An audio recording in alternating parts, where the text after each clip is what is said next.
तो हबीब खुदा के जसद मुतहर में 24 मौजज़ात जिक्र किए हैं। बाज़ औक़ात कच्चे पे चलते थे, रेत पे मट्टी पे चलते थे, पाए मुबारक के निशान नहीं बनते थे, और बाज़ औक़ात चट्टानों पे कदम मुबारक रखते जाते थे, निशान बनते जाते थे।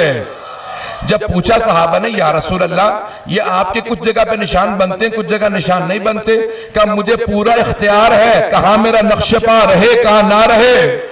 जिसे पांव के निशान पे पूरा इख्तियार हो, उसे दिलों पे कैसे इख्तियार नहीं? तवज्जो है ज़राने किराम में। अब हबीब खुदा के जसद मुतहर से मुतालिक, जिसमें मुबारक से मुतालिक जो मौजज़ात लिखे हैं, उनमें से एक मौजज़ा लिखा है कि रसूल खुदा के बदन मुबारक से जो पानी मस कर जाता था वो शफा का सबब बनता था।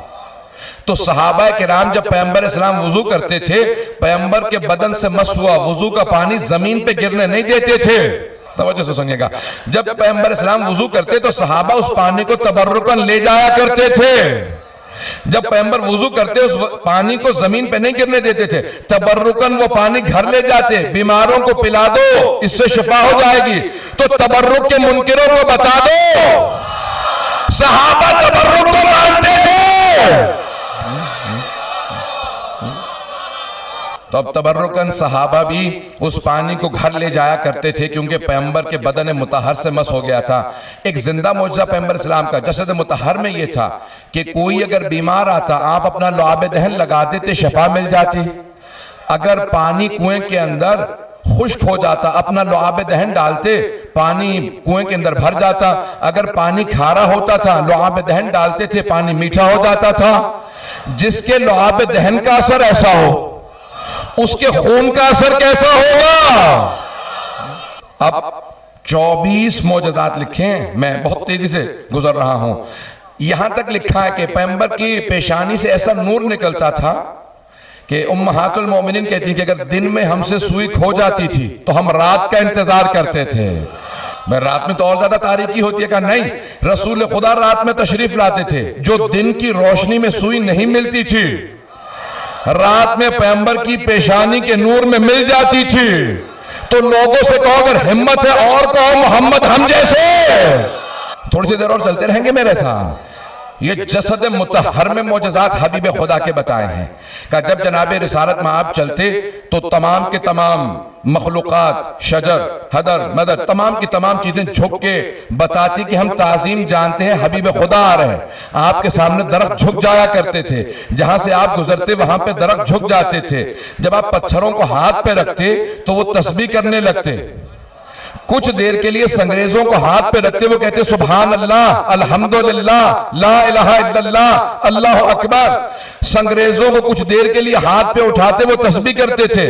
और जिन्हें गोद में पाला हो, ऐ मुसलमानों, ये वो पैगंबर हैं जिनके हाथ पे अगर पत्थर भी आ जाए तो तस्बीह करता है। उनकी ताज़ीम तो करो जिन्हें पैगंबर ने पाला है। पैगंबर के बहुत से मौजज़ात लिखे हैं। यहाँ तक रिवायत में अल्फाज ये हैं, हक़्क़ुल यक़ीन, बिहारुल अनवार, उसूल काफ़ी के किताबों से पेश कर रहा हूँ ताकि ज़हन में शुबहा ना आए। हबीब खुदा का एक मौजज़ा ये लिखा कि जब तमाम अफराद सफर में इकट्ठे पैगंबर के साथ चलते तो जहां पैगंबर सोते तो लोग देख के बता देते थे कि ये रसूल खुदा सो रहे हैं, ये मोहम्मद मुस्तफ़ा है। जबकि रसूल खुदा पूरे बदन पे चादर ओढ़ के सोते थे, सर से लेके पांव तक पूरा बदन ढांप लेते थे। फिर भी लोग देख के बता देते थे ये मोहम्मद मुस्तफ़ा सो रहे हैं, देख के बता देते थे। लोग पूछते कि कैसे पहचानते हो? कहा कि हम देख के बता देते हैं कि तमाम अफराद में रसूल खुदा कौन से हैं। कहा कैसे? कहा जब वो चादर लेते हैं ना तो चादर लेने के बावजूद उनके बदन से नूर छन छन के निकलता है। नहीं पहुंचा सके बात को। सारे मजमे की आखिर तक तवज्जो हो। जब पैगंबर सोते तो एक चादर स्याह रंग की ओढ़ लेते, चादर से भी नूर छन छन के निकलता, जिससे पता चलता मोहम्मद मुस्तफ़ा सो रहे हैं। तो मुझे कह लेने दे, अगर हबीब खुदा को शब हिजरत किसी को अपने बिस्तर पर सुलाना हो तो किसी ऐसे को सुलाएंगे जिसके बदन से वैसा नूर निकलता हो। तो मुझे कह लेने दे, जब हबीब खुदा के बदन से ऐसा नूर निकलता है, शब हिजरत अगर किसी को अपने बिस्तर पे सुलाना चाहें तो किसी ऐसे को अपने बिस्तर पे सुलाएंगे जिसके जसद मुतहर से वैसा ही नूर निकलता हो जैसा पैगंबर के जिस्म से नूर निकलता है। एक और बात कह लेने दे, वो जो देखने वाले थे वो शिया नहीं थे। जो शबे हिजरत पैगंबर के बिस्तर को देख रहे थे जब अमीरुल मोमिनीन सो रहे थे, वो शिया नहीं थे, कुरैश के सरदारों के नुमाइंदे थे। बार बार झांक के देखते, कहते थे अभी मोहम्मद सो रहे हैं। भाई 19-20 का फर्क नहीं था नूर में, वोल्टेज में भी फर्क नहीं था। भाई उनका नूर ज्यादा, इनका कम, पता नहीं तो वो जो है या नहीं। बहुत से लोग पता नहीं क्या कुछ कह जाते हैं। रसूल खुदा का कद बड़ा था, अली का कद छोटा था, उसे कहना तू कैमरा लेके वहीं खड़ा था। बड़े प्यारे अंदाज से सुन रहे हैं जनाबे सैयदा का इसी तरह से साया कायम और दायम रहे तमाम मोमिनीन पे। सुनेंगे ज़िदाने की राह में वो मुशरिकीन बार बार देखते और यही कहते कि नहीं अभी मोहम्मद सो रहे हैं। देखने वाले मुसलमान नहीं थे, मोमिन नहीं थे, अली के शिया नहीं थे, लेकिन देख के यही कहते थे नूर वही है। इसके नूर की शुआएं बता रही हैं। तो हबीब खुदा ने जनाब अमीर को बिस्तर पे सुलाया। वक्त नहीं कि तफसील में जा सकूं, लेकिन वाहिद मेरे मौला है कि जब एक मर्तबा तमाम के तमाम मुशरिकीन के नुमाइंदगान ने 40 लोगों के 40 कबीलों के नुमाइंदगान ने फैसला कर रखा था कि जैसे सुबह होगी मैं एक आदमी का चादर उतारूंगा, सब नेज़े मार देना। एक मर्तबा चादर हटी, नेज़े चलना चाहते थे कि एक आदमी ने कहा रुक जाओ, ये मोहम्मद नहीं अली है। नेज़ों के साए थे, अली से पूछा मोहम्मद क्या कहा है? कब मेरे पास अमानत रखवा के नहीं गए थे। इतने इत्मीनान से सिर्फ शेर खुदा बात कर सकते हैं। तो 24 मोजज़ात को पेश करो, इशारा करते हुए आगे बढ़ रहा हूं। एक और मोजज़ा ये लिखा है कि रसूल खुदा के जिस्म मुबारक से खास खुशबू आती थी। जहां से गुजरते थे 1 से 2 दिन तक मुशरिकीन कुफार सूंघ के बताते थे यहां से मोहम्मद गुजरे होंगे। किसी इत्र में ऐसी खुशबू नहीं थी जैसे उनके जसद से आती थी। तो अब समझ में आया ना, ये हदीस किसा में इमाम हसन हुसैन जब घर में आए तो जनाब सैयदा से कहा इन्नी शुम्मो इंदा के रायहतन तय्यबतन कअन्नहा रायहतु जद्दी रसूलिल्लाह। मादर गिरामी आपके पास से ऐसी खुशबू आ रही है जैसी नाना के जिस्म से आती है। ये हबीब खुदा का जसद मुबारक है। अब तमाम के तमाम अम्मा में वही सिफात होनी चाहिए ना, रसूल खुदा के 12 औसिया में वही सिफात होनी चाहिए जो हबीब खुदा में है। मैं 2 जुमले कह के आगे बढ़ूंगा और फिर इंशाल्लाह दोबारा इस नतीजे को आपके सामने लाऊंगा। जसद मुतहर में ये मोजज़ात हैं, जिसमें मुबारक में मोजज़ात हैं। रसूल खुदा के बदन से खास खुशबू आती थी।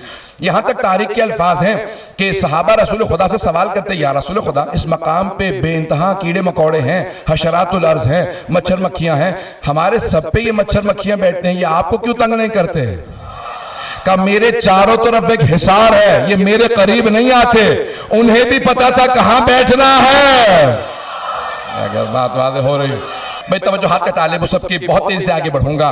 तो अब जनाब रिसालत में आप जहां कुछ देर बैठ जाते वहां से वो जगह बताती मेरे करीब पैगंबर इस्लाम गुजरे हैं, खुशबू बताती। यहां तक कि मक्के से अक्सर लोग कहते थे कि जहां रसूल खुदा जिस मिंबर पे बैठते थे वहां से मुद्दतों रोने की आवाज आती रही। तो पूछा इमाम से कि मौला क्या बात है? तो जनाब अमीर ने कहा कि ये मिंबर रसूल खुदा को याद करता है। यानी मखलूक़ात को एहसास था कि हम पे हबीब खुदा हमारे करीब से गुजरे। जिस जानवर पे सवार होते थे वो राहवर हो जाता था, बूढ़ा नहीं होता था। जिस ऊंटनी पे सवार हुए वो बूढ़ी नहीं होती थी। जिस घोड़े पे सवार हुए वो बूढ़ा नहीं होता था। नहीं पहुंचा सका जुमले को। जिस घोड़े पे एक मर्तबा सवारी करते थे वो बूढ़ा नहीं होता था, जवान रहता था। अब अगर कोई एतराज करे ना कि औसत उम्र जो है एक घोड़े की 40 साल होती है तो पैगंबर का घोड़ा कैसे करबला में हो सकता है? बता देना हबीब खुदा का जिंदा मौजज़ा था। जिस सवारी पे एक मर्तबा सवार हो गए वो जवान रहा करती थी। सबकी तवज्जो है मेरे साथ। दानियाने के नाम हबीब खुदा के जसद मुतहर के आसार ऐसे थे कि सबको बताते थे, आसार बताते थे कि आप हबीब खुदा हैं। अब सुनिएगा 2 और मौजज़ात पेश करूंगा और उसके बाद फिर देखूंगा कि आगे बढ़ सकता हूं। आप हजरात की तवज्जो अगर मेरे साथ रहे तो रिवायत के अल्फाज हैं कि जनाब रिसालत में आप अज़वाज जब देखती रसूल खुदा को तो चेहरा बताता। एक रसूल खुदा की पुष्प पे मोहर नबुव्वत था। कुछ ने लिखा दाहिने बाजू पे था, कुछ ने कहा नहीं खातमुन नबिय्यीन लिखा था। तो एक सहाबी रसूल हैं, जब रसूल खुदा ने खुतबा गदीर के आखिर में कहा कि अगर मैंने कभी किसी पे जुल्म किया हो तो आज मुझसे बदला ले ले। तवज्जो है, सुनेंगे मुकम्मल कर दूं बात को। तो पैगंबर इस्लाम ने सहाबा के मजमे में ऐलान किया, अगर मैंने कभी आज तक किसी पे जुल्म किया हो तो आज मुझसे बदला ले ले, आज के बाद से मुझे ना पाओगे। तो एक सहाबी खड़े हो गए, या रसूल खुदा, आपने एक मर्तबा मुझे चाबुक मारा था, आपने फरमाया मुझे नहीं याद पड़ता मैंने आज तक कभी किसी पे जुल्म किया हो।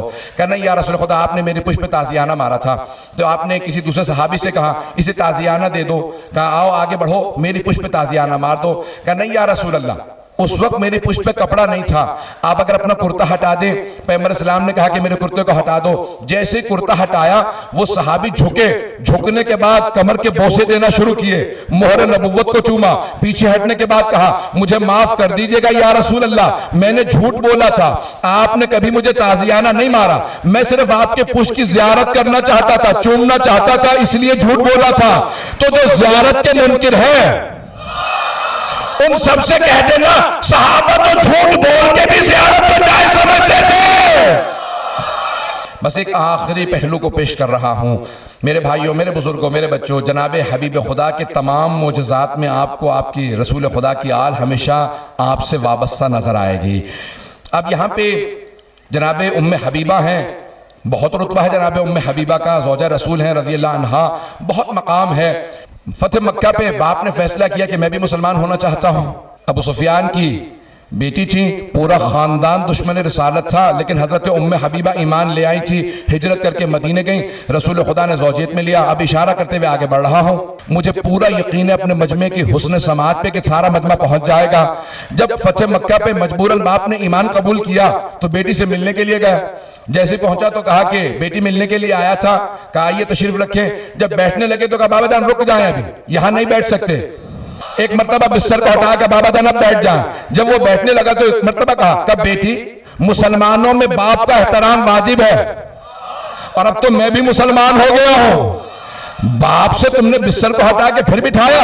कहा बाबा जान ये बिस्तर रिसालत है, इस बिस्तर पे जनाब रसूल खुदा आराम करते हैं। मैं आपको भी जानती हूं जनाब रिसालत में आपकी मारिफत भी रखती हूं, आप इस लायक नहीं कि बिस्तर रिसालत पे बैठे, तो मुझे कहने देते जो बिस्तर रिसालत पे